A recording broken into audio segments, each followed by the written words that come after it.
मैं 22 साल का हूँ और बम्बई के पास ही एक छोटे शहर से हूँ।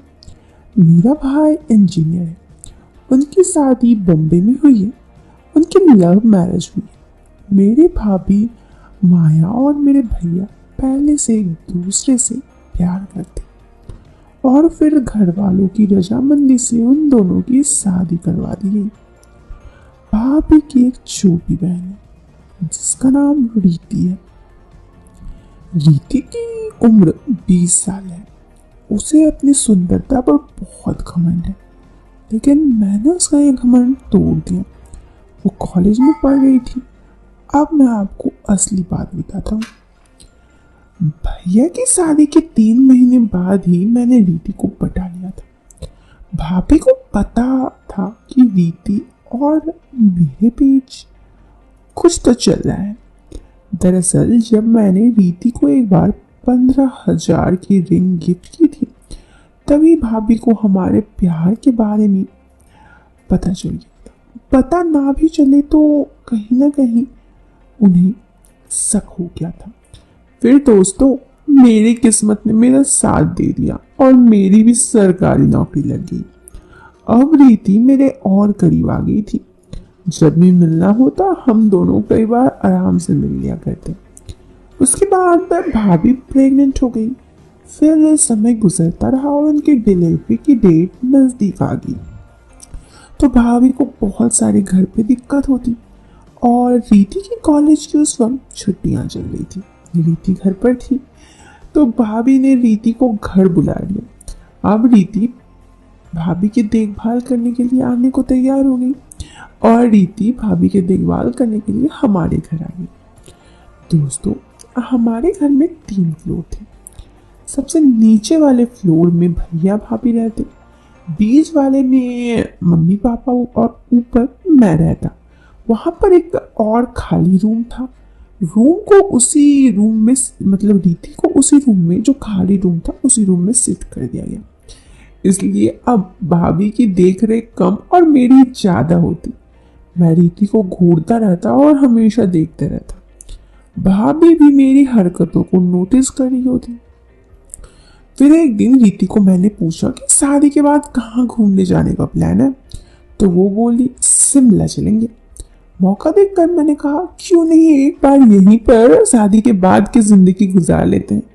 वो बोली नहीं, अभी नहीं, जो होगा शादी के बाद। इतना बोलकर उस दिन बात को टाल दी। उसके अगले दिन मैं उसको शॉपिंग करवाने ले गया। हमने वहां पर मूवी भी देखी। उसको मैंने 20,000 की शॉपिंग करवाई और मूवी देखते देखते मैं उसे जिद करने लगा हल्का, तो वो मान गई। फिर हम शाम के 7 बजे घर पहुंचे। रीति को खुश देखकर भाभी को कुछ शक हुआ।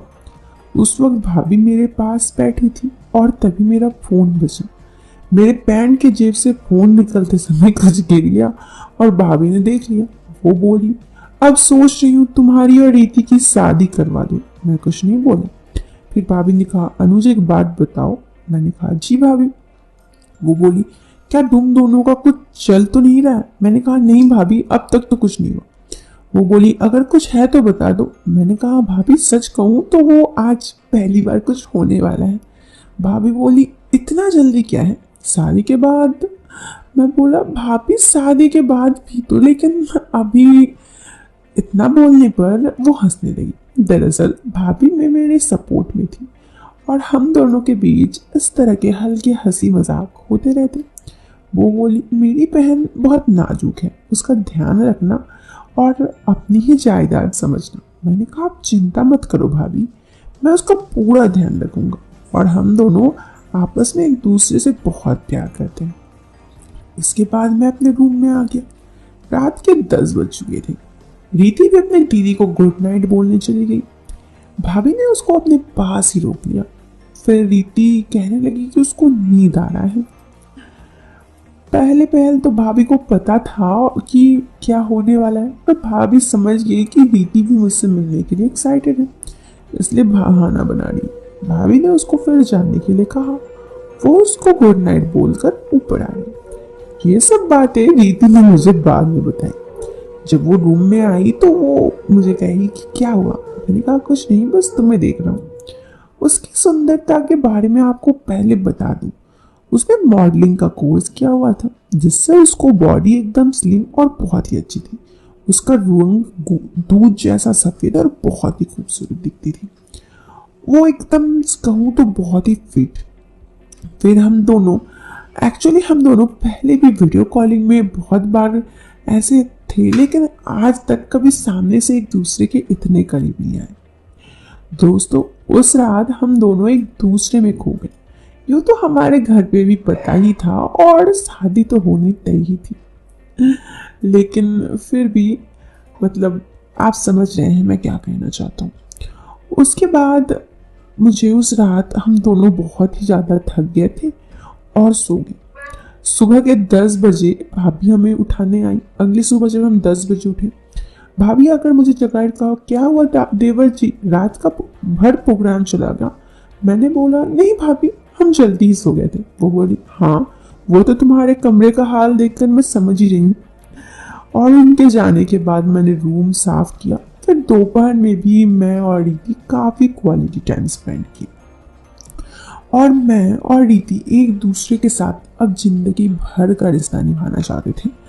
मतलब हम दोनों एक दूसरे को प्यार करते थे। तो उस दिन क्या हुआ कि जब दोपहर में भाभी के पास रीति गई तो भाभी बोली, ये क्या हुआ रीति, तेरा चेहरा आंखें लाल पड़े हुए हैं, रो रही थी क्या? मैं बोला, अरे भाभी, अब जमाना बदल गया है, जरूरी नहीं कि लड़की की आंखें लाल हो तो रो ही रही है, कुछ काम भी कर सकती होगी। मेरे इशारे से भाभी समझ गई और बोली, लगता है जल्दी ही तुम दोनों की शादी करवानी पड़ेगी देवर जी, नहीं तो आप मेरी बहन को शादी से पहले ही कुछ दिक्कत हो जाएगी। अगले हफ्ते भाभी ने हम दोनों की शादी के बारे में घर में बात की। भाभी के पापा मना कर रहे थे, लेकिन भाभी ने प्लान बनाया और भाभी ने झूठी कह डाला कि अगले महीने कहा कि रीति प्रेग्नेंट है और अगले महीने तक हम दोनों की शादी करवानी होगी, नहीं तो दिक्कत हो जाएगी। और भाभी के झूठ से सब डर गए और अगले ही महीने हम दोनों की शादी हो गई। अब रीति मेरी पत्नी है और मैं उसे बहुत प्यार करता हूँ, और रीति भी मुझे पसंद करती है और प्यार करती है। हम दोनों एक दूसरे को पति पत्नी बनकर बहुत खुश हैं। तो दोस्तों, ये कहानी अनुज और रीति की यहाँ पे खत्म हो गई। छोटी सी कहानी जिसकी एक ही पार्ट थी। तो इस कहानी से लेती हूँ मैं अलविदा। मिलते हैं एक नए वीडियो में एक नया इंटरेस्टिंग कहानी के साथ। वीडियो पसंद आए तो आप वीडियो को लाइक करने के साथ चैनल पे पहली बार आए हो तो सब्सक्राइब कर देना। Till then, bye, take care, bye.